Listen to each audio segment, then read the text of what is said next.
Be honest. What's the real downside of having a dog? Story 1. Having had a dog that didn't get along with all dogs, it's nice to be able to have a relaxing walk without worrying about every dog that comes along. Not having your arm pulled off is nice too. Answer. This is also hard because other people don't understand what's happening and just think you're a terrible dog owner or that your dog is evil spawn, especially if they're a bigger dog who has stigmas attached to their breed. I try to explain. They're just like people. Some dogs just don't like other dogs same way. How some people just don't like other people. You could do all the training in the world and they would still be true to themselves. Some have bad history with other dogs. Like how some people I know are scared of dogs because they were attacked before. If they don't want to see dogs after that, I understand. So I'll give my dog the same courtesy. But just because my dog is trash at being around other dogs, that doesn't mean she shouldn't get to go on walks. I'll choose paths that are less likely to have other dogs and require leashing. But it's annoying when an unleashed dog runs up and spooks her, and then I'm painted as the villain for having a dog with valid stranger danger fears, all while they insist their dog is super friendly. Don't worry, they just want to be friends. Story 2. Sometimes you just don't want to go outside to let them pee or poop, but you have no choice. 5 a.m. Too bad. Gotta go out. 0 degrees out. You're sick. On a fantastic date. Too bad. Time for a pee or poop break. Answer. My best was last year having to take him out in the middle of a literal freaking hurricane to get him to go bathroom. Understandably, wouldn't go outside by himself, so I had to leash him and take him out into the wind and rain until he'd finally pee. He was most unreceptive to my insistence of, this is the lightest rain we're gonna have for 12 hours, even when I showed him the radar scans as proof. Story 3. They often prevent you from making spontaneous plans. Like, you just spent the afternoon with great new friends and they invite you to stay for dinner. Or your date asks you to spend the night. You can't because you have to go home to walk and feed the dog. Answer. I've got a friend who's 29 and single with 2 dogs and 2 cats. She wants to have a relationship, but she's spending so much time, energy, and money on her pets that that's probably not going to happen. It severely limits her availability to get out and meet people and do things, which makes her lonely, which just makes it more likely that she's going to adopt another pet, and the spiral just gets worse. Story 4. When they roll in the rotting corpse of a sheep and you're miles away from home and have to drive back in a hot car that now stinks of expired sheep viscera. Story 5. At one point in my youth, I worked morning shift, so at 5:30 a.m., I would be on my way to work. There were a surprising large number of people walking their dogs at that hour. In the city, so apartment complexes where I guess you don't want your dog to relive himself inside. Here I was, cursing my existence getting up at 5 a.m., and people here were doing it willingly. I swore then I would only get a dog if I lived in a house. Answer. My late grandfather trained his last dog to bark whenever she wanted to go to the toilet. He never let her do her business in his front or back garden. Didn't want his flowers or grass destroyed. Then years later, my brother moved in and got a dog. He let that thing shoot whenever it wanted. Then he'd wait a few days to clean it up. My grandfather's garden went from being the nicest on the road to one of the worst. Story 6. They don't live long and losing them hurts. Plus, they need time, money, and constant care like a forever toddler. Answer. The last year of my dog's life was the hardest and the biggest downside for me. I could easily live with all the common inconveniences listed here, like lack of spontaneity. But in his last year, I was afraid to leave the house in general. Going to the store or going out for dinner, I was afraid something bad would happen to him. Once we came back from a normal weekend afternoon outing, and he was laying in a puddle of his own pee whimpering and couldn't get up on his own. In the last year, we spent $15,000 on vet bills for him. He had a big $10,000 emergency surgery to remove his spleen because it had a tumor. It was worth it and kept him alive for over a year, but he was never the same dog, and little issues just kept on arising. Nails bleeding, limping, peeing in the house, sundowning. It was hard. Every time I went to the vet with him, I thought in my mind, please don't be a 1K bill again, please. At the time, we had a newborn baby too, and many times our senior dog was harder to care for than the baby. Story 7. The lack of spontaneity is honestly the hardest part, forgetting what it's like to just leave without calculating potty breaks or boarding costs.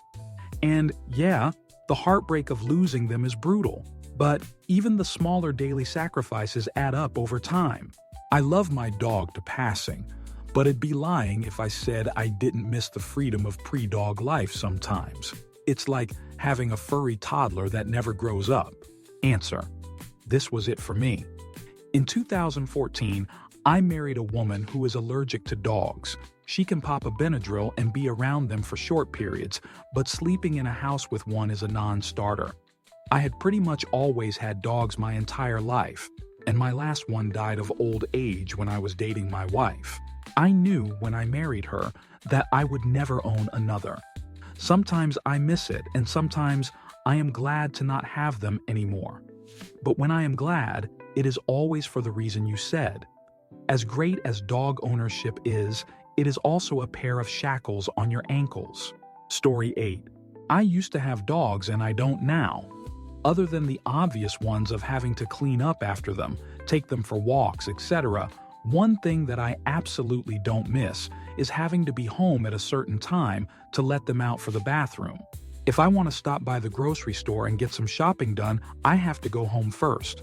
If I want to grab a drink with friends after work, I have to go home first. If I have a doctor's appointment after work, I have to schedule it around making sure I can go home first. And obviously, it extends to vacation. You need to either take the dog with you, board it, or pay someone to watch them, which isn't really a hassle. It's just an added expense, and travel is already so expensive. Answer: I would only get dogs if I had a yard they could comfortably stay in during the day. My mother had a small dog that was good about using pee pads, but they wouldn't work for anything bigger than a terrier. He was still let out to do his business multiple times a day. It was just an extra measure because he was anxious and couldn't be kennel trained. He could also travel with them most places they cared to go. I've also learned that it's best to have a friend or family member who is up for dog sitting. Cats are easy by comparison. I dislike cleaning litter boxes, but at least I don't have to deal with my big, dumb, fluffy boy trying to poop outside in all kinds of weather. Story 9. My dog has just decided after 10 years that he is terrified of gas stations, which makes traveling with him a bit of a pain in the jerk. Story 10. Blessing and a curse of watching them age. My boy is 18 and has dementia, which is heartbreaking to watch. He's eating well and no accidents in the house, so as long as he's there, we are good with him. Story 11. 1. Having to plan around the dog, it's like having a kid. You can't just come and go as you please. There almost always has to be some kind of plan. 2. They die.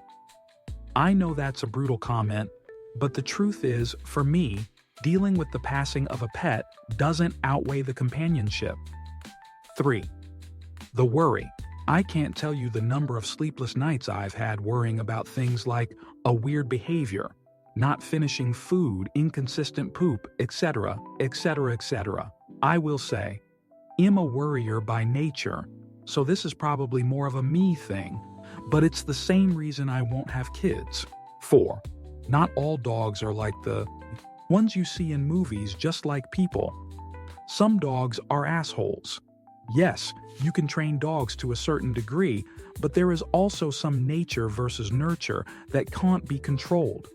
I had one dog that was as sweet and well-behaved as you could find, and another we called the tiny terrorist. It's a complete personal choice, and I think you have to know yourself to know the true downsides. Everything I mentioned above might not impact some people. For me, they are deal breakers, and I'll stick to dog sitting for people to get my fix. Edit clarified too to say passing is not something I want to deal with. Again, answer. It's not just you. I've had a lot of sleepless nights too worrying over my pets. As much joy as they can bring to you life, there is a lot fear and worry too when something is wrong and you don't know how to fix it. And after the first time they get real sick, I find it's like a constant low hum of worry where you're hypersensitive to everything. I get it. Story 12. Border Collie owner here. Wasn't my choice, but I have her. She's hard to connect with. You try to interact with her? Pet her? Just chill on the couch with her? No. Ball now. Now. 247. Endless ball. Always staring laser focused on the ball.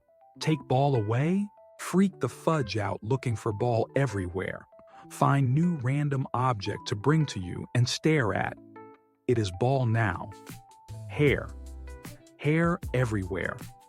Always. I've had many dogs in the past that I have owned and loved, but this one is hard. Endless ball. She has a big yard to run in and can go do so at any time. She comes in panting, exhausted from it, running in the yard. The moment she comes in, ball. I wish I had a dog that would just relax on the couch for a bit. Answer. Some friends of mine with a border collie bought her a giant tennis ball, like beach ball size. The dog ended up in a full-on panic attack because she couldn't get the ball in her mouth. But after taking the giant ball away, she only wanted that giant ball. Cried for it, ran around constantly searching for it. Took months to get over that giant ball. Story 13. They're high maintenance. I have 2 cats and can leave them over a weekend. They'll shoot in their box, nibble at the food I leave out, and when I get back, will mostly be intact, with some minor griping at me for leaving them for 2 to 3 days. You couldn't do that with a dog. You're either bringing your dog along, getting a pet sitter, or kenneling.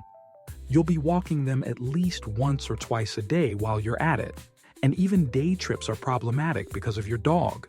I often say that I love other people's dogs. I do.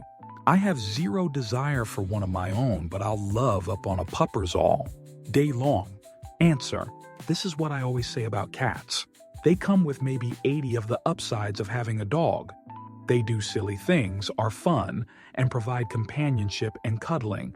But you can't really take them to Bars Park Sec the way you can with a dog. But only 10 of the downsides can be left totally alone for a weekend. Untrained friends can easily pop in for visits on longer trips rather than paying for kenneling. No need to rush home after work to let them out to pee. I don't know how cat people got the reputation for being introverts. I'd be way less able to stay out late and do whatever I want all the time if I had a dog at home. Story 14. This isn't a downside, but it's not talked about enough. Having a dog requires discipline and selflessness from the dog owner. Day in, day out, and for some dogs and owners, much more effort and time towards training and behaviors than people realize. Answer. I'm glad someone mentioned this. My BIL got a dog in college thinking it would be fun, but he half-jerked taking care of it, leaving those around him to mostly do the caretaking. Now he has a 1-year-old and got a second dog, which is, to no one's surprise, another misbehaved dog. They spent thousands on this second dog because it is a pure breed, and spent hundreds more on training classes which have been fruitless.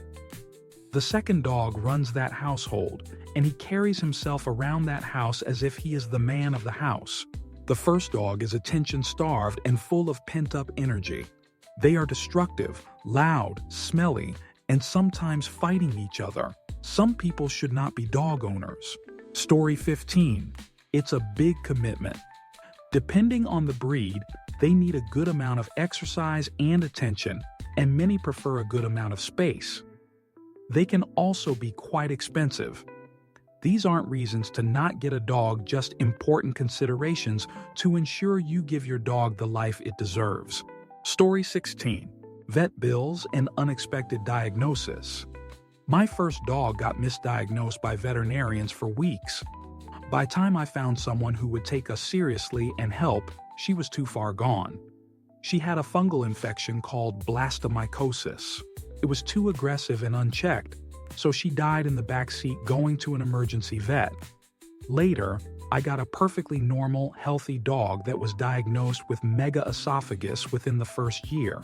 He can live a long, relatively normal life, but he eats in a high chair, Bailey chair, 3 times a day, and has to sit there for 30 minutes every meal. You never know when a diagnosis will turn your life upside down. Story 17. Our dog is very nervous and has difficulty adapting to new situations. We've watched videos, read books, tried out several dog trainers, but ultimately she just has a low tolerance for certain things. That means we're giving up the following for the next 10 years. Leaving her alone for more than 4 hours or so, traveling without her, which means we can only go by car, living in a city we used to go on big international trips about twice a year. And if we didn't have the dog, I'd want to go back to living in the city, but nope. I think people really underestimate how easy it is to get a dog with some issue that ends up having a massive effect on your life. In some ways, even having children wouldn't have changed our lives as much as getting this dog has. It can be a much bigger deal than people think. Story 18. Saying goodbye for the last time. I volunteer at my local shelter and just leaving for the day knowing they can't come home with me breaks my heart. They are all the best dogs. Story 19. They get old and die and leave a huge empty place in you because the one being in the world that loved you unconditionally is gone. Answer. This is the correct answer. Lost our sweet boy semi-suddenly 3 weeks ago. I feel like I'm living in an endless hell trying to navigate life without his physical presence. He filled every space of this house and it feels so empty now. I have an ache in my chest that is unrelenting. I know it's the price we pay for loving these beautiful creatures, but damn it, it is rough. And your life is forever changed afterwards. Hugs to everyone grieving their fur babies. Story 20. I love my dogs, but they do tie you down. No, just taking off whenever you want for however long you want. Plus, financially, they are expensive as well. Vet costs have gotten ridiculous. Story 21. The true downside. Knowing this guy will love you every time they see you. And as they get older, you realize that you will have to see them pass. But to them, you are their everything. Story 22. I love my dogs, but everything is dog this, dog that, dog, dog, dog. I can't ever sleep in. Anywhere I go, they have to go too. Sometimes it's difficult. Story 23. When it's time to say goodbye for the last time. I've had dogs my entire life. Each one had their own personality. Some were silly, some always playful, some stubborn, some lazy, and some always wanting to do something. Each one found their own way to communicate when they wanted to play, when they wanted attention, when they wanted to go outside.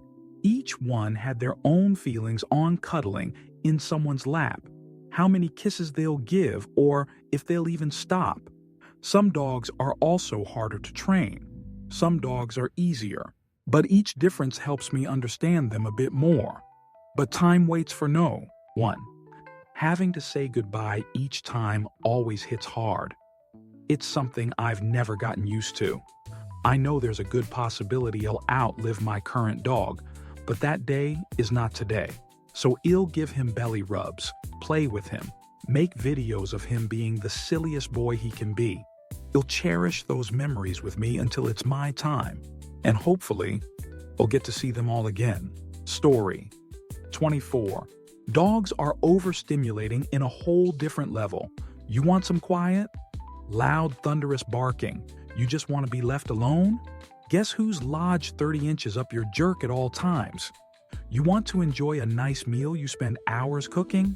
Guess who's doing everything in their power to get you to notice they want some too? Want to sleep in? That's canceled. It's 100 degrees? Guess who has to shoot? It's 12? Guess who has to shoot? Have a favorite pair of shoes? Not anymore. Left a TV remote out? It's gone. Headphones? Gone. Want to go out somewhere pet-friendly? Nope. Your dog doesn't like other dogs, children, UPS, cars, you. Just went outside? Guess who's squatting in the rug? You have to have a lot of patience and hope your dog is receptive to training or cares to listen. Story 25. For me, it's the worry if I have to go on a work trip. I don't have any close friends and none of my family are dog people, so I get anxiety thinking about what's going to happen when I do have to take a trip. I don't want to board them or leave them with any strangers. Story 26. Having a dog is having a newborn baby. For the dog's entire lifespan, they can't verbalize their needs, and they are 100% dependent on you to survive. Food, water, shelter, bathroom, and connection bonding stimulation. Babies, hopefully, grow to be independent adults that over time, again, hopefully, require less and less supervision. Puppies depend on you to survive, and when they turn into adult dogs, though they require less supervision, if they have been appropriately trained, they are still 100% dependent on you. You must feed them daily. You must take them out for the bathroom daily. You must take them to the vet when they get sick and then give them their medicine. Not only that, they aren't necessarily easy. Some dogs don't like men. Some don't like children. Some are allergic to grass. Some need antidepressants or doggy Xanax. Some are reactive and will get aggressive, and you need to learn their triggers and work with them closely to improve their response. If you have a hard time going to therapy to work on yourself, then you won't have an easy time deciphering and reducing your dog's triggers. If you think starting from a puppy makes you immune to this, then having a dog isn't for you.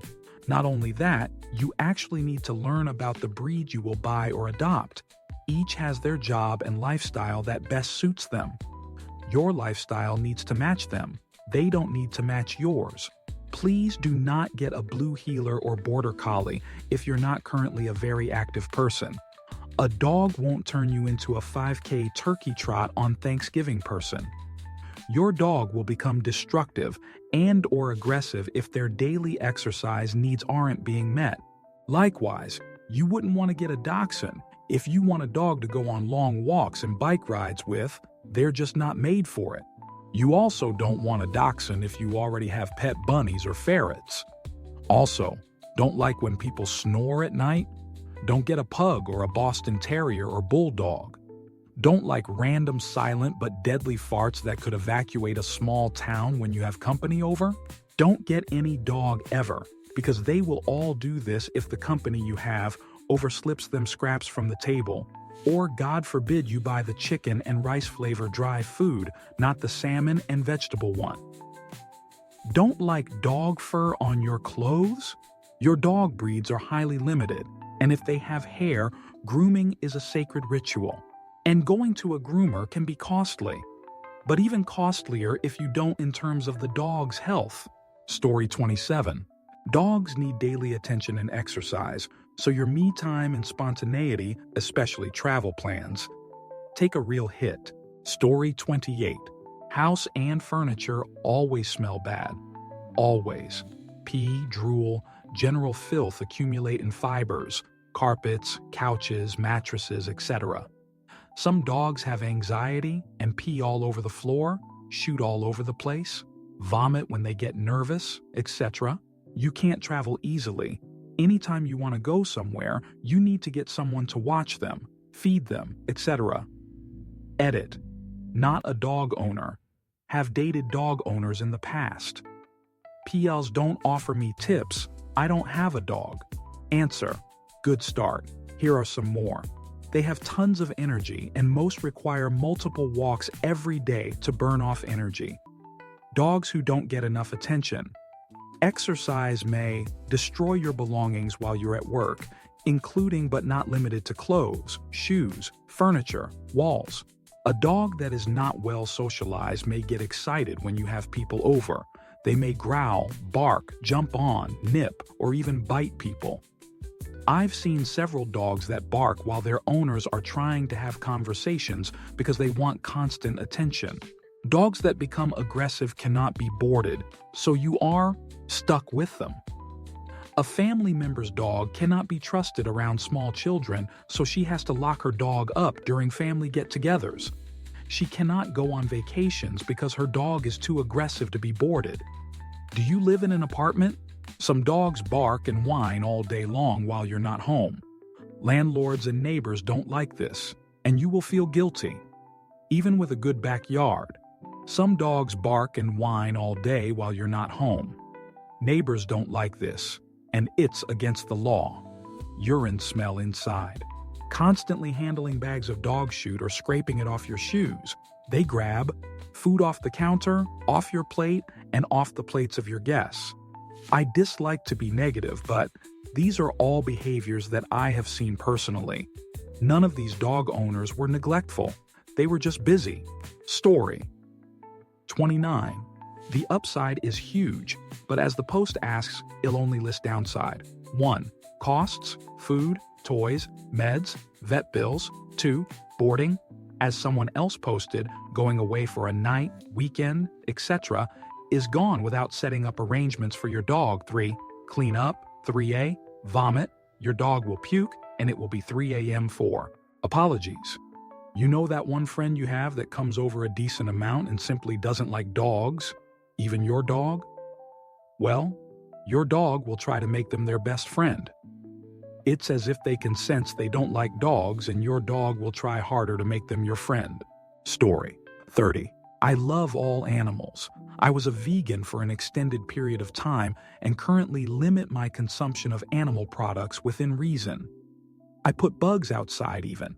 Having a dog is, the most overrated experience I can think of. Our absolutely perfect sweet boy just passed away a few months ago. R.I.P. Dexter. He was nearly 13 and perfect in every way. And despite my love for him as a living thing that was kind, loyal, obedient, and supportive, having a dog is a huge pain in the jerk, and the juice isn't worth the squeeze, You are shackled to your home for anything that may last 10 hours. Weekend trip? Boarding is $100 a night with inconvenient pickup drop-off hours and requires reservations. Your carpets and furniture will stink like a dog. People argue against this. They are lying to themselves and/or have nose blindness. Want to sleep in? Sorry, you can't. Want to go to bed early? Sorry, you can't. Do you enjoy picking up warm, soft dog shit? I don't. Do you like the smell of dog food? I don't. 100 for a bath and a haircut every few weeks? 60 for food once a month or so? Absolute heartbreak when their short life comes to an end. And the pain of seeing a loved one struggle before that untimely demise. Do you have 20 hours a week to train a puppy? We did, thankfully. Most don't. If it's not trained well, you're in for a decade of hell that is aggression, destruction, and liability. Story 31. They're always at my heels. I feel smothered by them. They shed too much. They limit places that I can go. I have to hope they won't randomly attack someone because all dogs were saints before their first mauling. I want to go for nice long walks runs and don't want to have to walk with shit in my hands for the majority of the trip. If it weren't for those things, I'd own a dog. Story 32. A lot of people don't get that. A dog isn't fully trained put of the box. Reactive dogs especially can be problematic and need to be worked with so they can live safely and comfortably among people and other dogs. They're a major commitment but can be very worth it. Story 33. Just found out our 8-year-old golden retriever has tumors on his heart, lungs, spleen, and liver.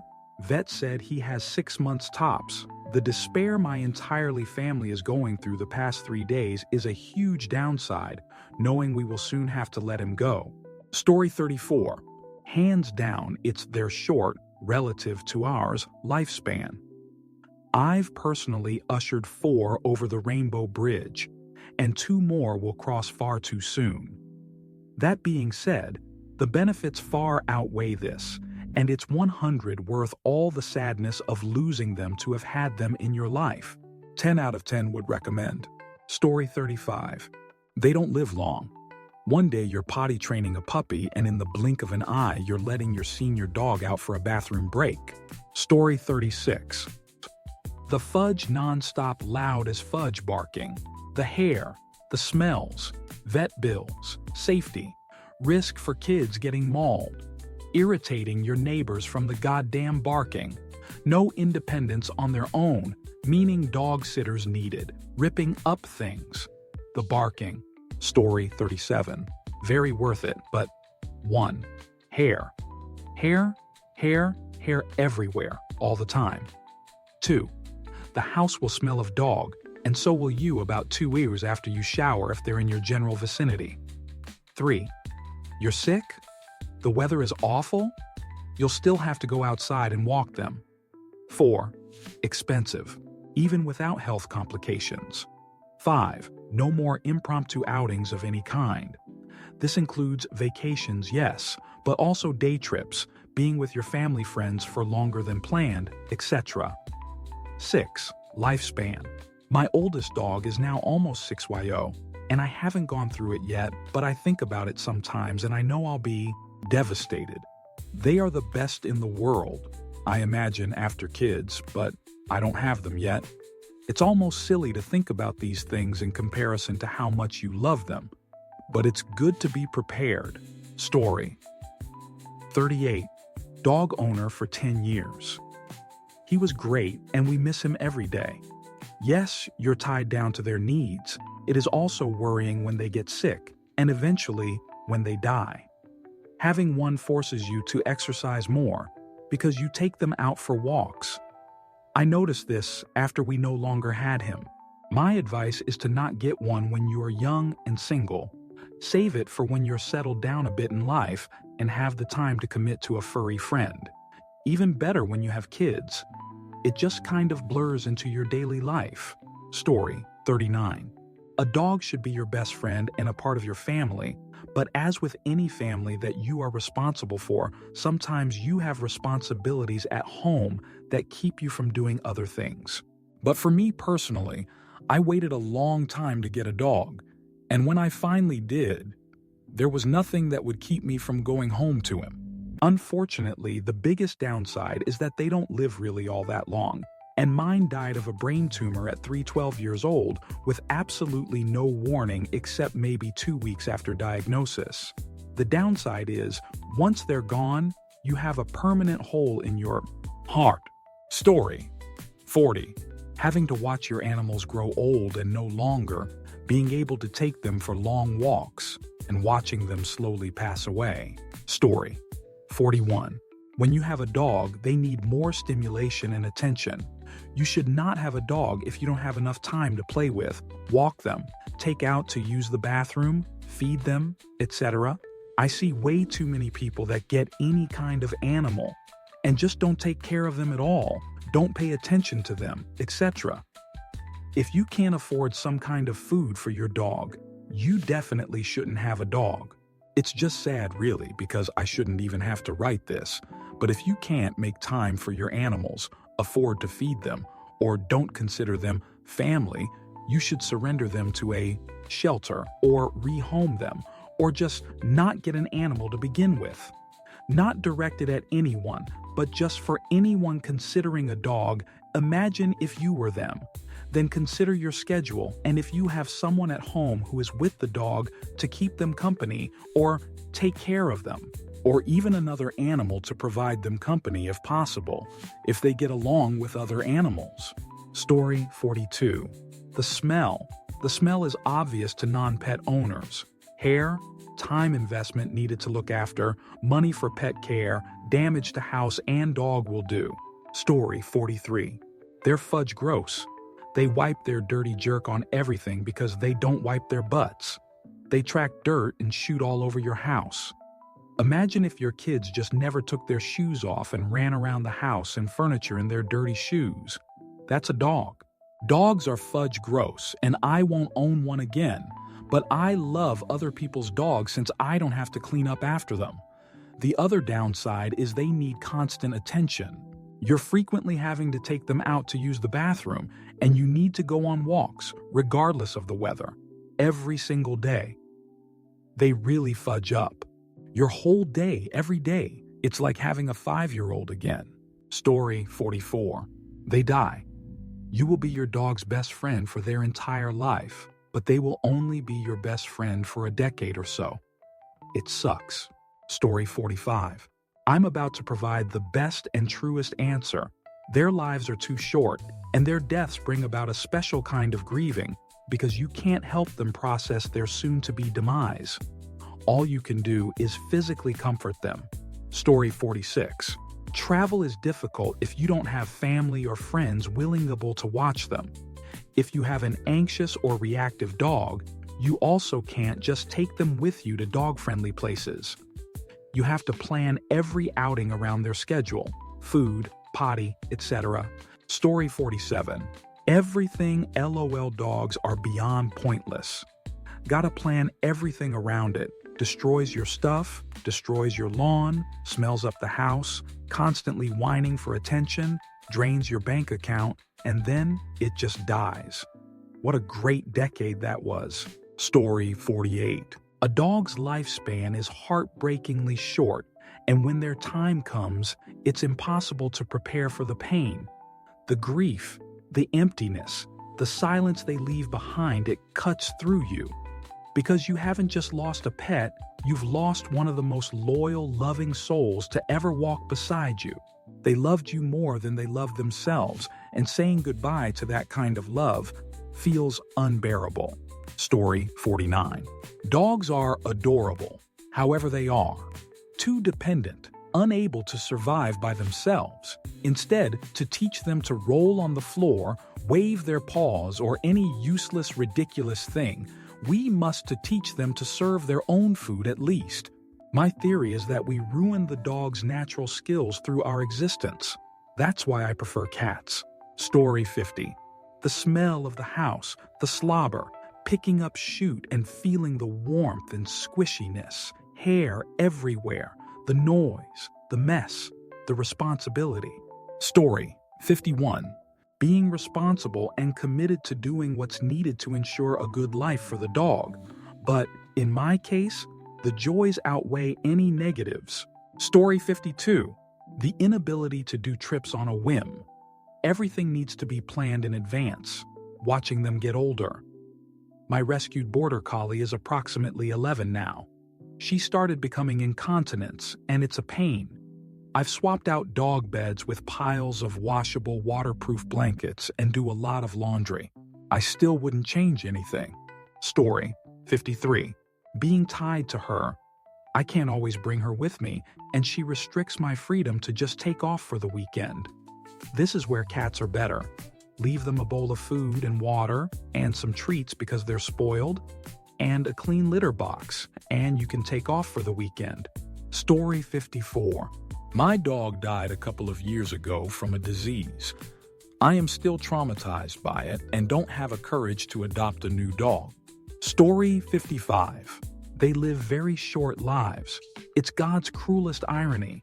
The grief can be staggering and usually is quite devastating. Story 56. Oof. I'm here for this. My ex-partner wanted a dog and I was like, sure, thinking they'd be more involved. Here's how I learned I'm a cat person. TLDR, don't get a dog unless you want a toddler for 10 years. 1. Your schedule revolves around them. Being home in time to take them potty on a walk. 2. They are expensive. Anytime anything happens to them beyond a regular check, and it's gonna be $300. My worst one was $1,800. 3.